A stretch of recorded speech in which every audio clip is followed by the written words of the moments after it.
Emmador, il y a de Ardroet, Betag Tchaven, de Guinouren, Intro Miséricorde, Götter Vugolé, Götter Rigan, Garrigor. Merci Michel, mais sinon, pour les noms bretonnants, ça donne quoi? C'est pas compliqué. On part, petits et grands, à pied jusqu'au village de Tchaven, où on va honorer la patronne Miséricorde.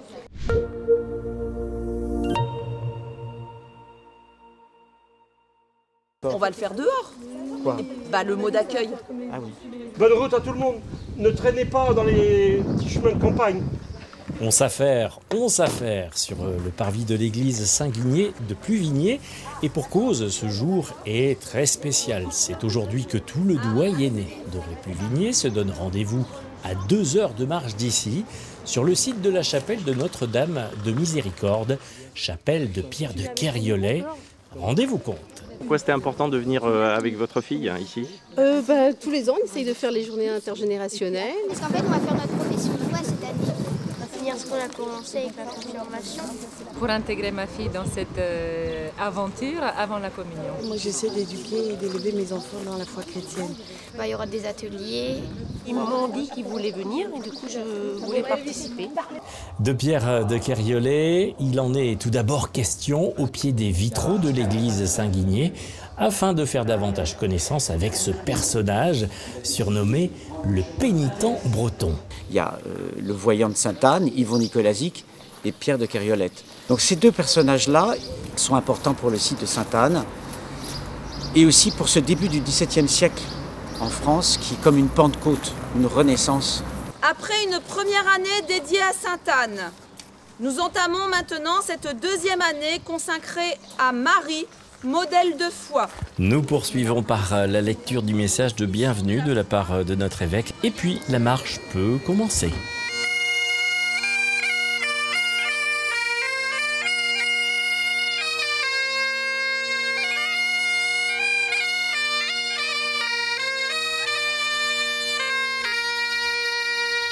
Non loin de là, d'autres marcheurs sont en partance au même moment pour la chapelle Notre-Dame de Miséricorde. Voici donc des images inédites. Le château de Kerlois, propriété de sieur Pierre Le Gouvelot de Kerriolet, qui, rappelons-le, après sa conversion, fait don de tous ses biens aux pauvres. C'est également à Kerlois qu'il va des années durant recueillir bon nombre de nécessiteux que le Seigneur mettra sur sa route. Donc là, vous pouvez voir effectivement derrière moi sa chambre, qui est juste là. Alors Pierre Le Gouvelot de Kerriolet, on le surnommait le bandit de Dieu. Et pour se repentir, il priait tous les jours, il mettait des clous dans ses chaussures et il allait justement par le chemin jusqu'à la chapelle de Miséricorde, où il priait tous les jours.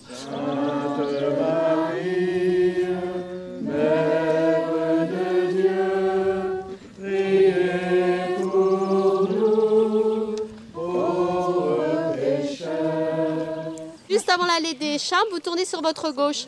Et au bout du champ, il y a une halte spirituelle, ce sera la première, et vous serez accueillis par le Père Guillaume. Vous voyez, on est des familles, donc où nous-mêmes on grandit, on a des enfants, on a des parents, on a des grands-parents, voilà. On s'inscrit beaucoup aussi dans l'intergénération. Et voilà, pour passer du concept à la réalité, il faut qu'à un moment on se rencontre et puis qu'on se mette en marche. Et je pense que c'est ça qui est important aujourd'hui, c'est vraiment de se réunir.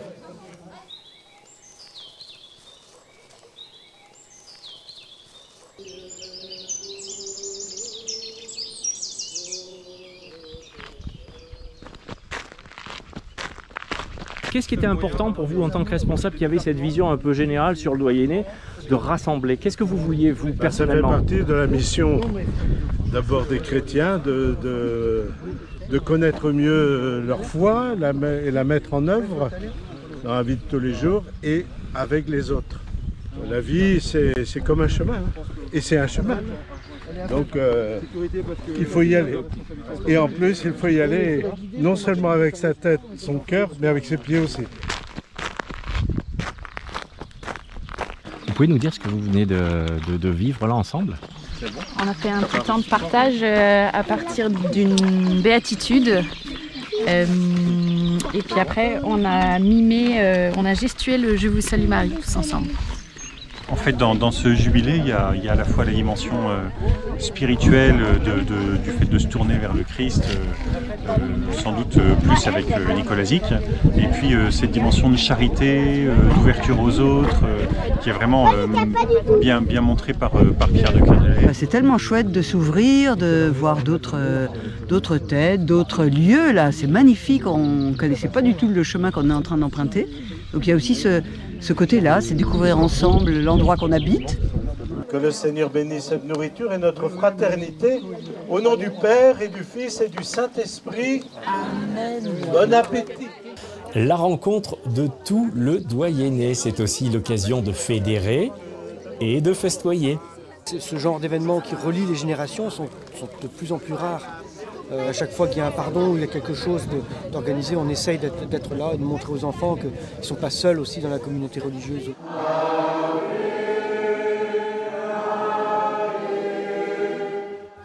Qu'il est heureux d'être ensemble et de partager. L'après-midi ponctué par des ateliers pour les plus jeunes ou encore une conférence sur Pierre de Kergollet dans la chapelle font de cet événement fraternel une véritable fête de famille à la dimension du Doyenné. Cette journée intergénérationnelle qui porte bien son nom est une occasion aussi pour les organisateurs de rencontrer de nouveaux visages de parents par l'intermédiaire de leurs enfants catéchisés. Et ce qui est important, c'est qu'aujourd'hui, on sent la joie de ces familles. Elles font partie de cette église et que ces moments sont des moments importants pour eux.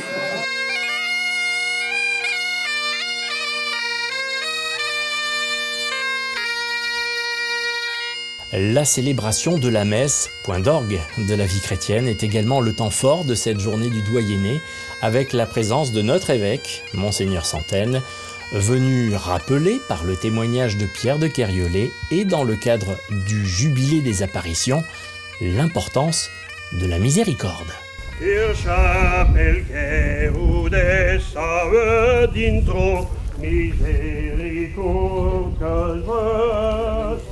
La miséricorde qui est une présence qui prend soin du blessé.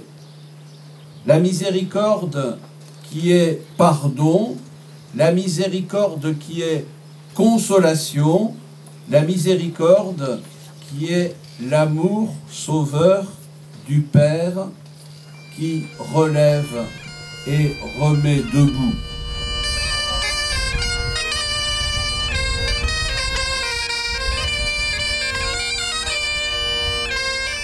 Ce jour que fit le Seigneur est un jour de joie.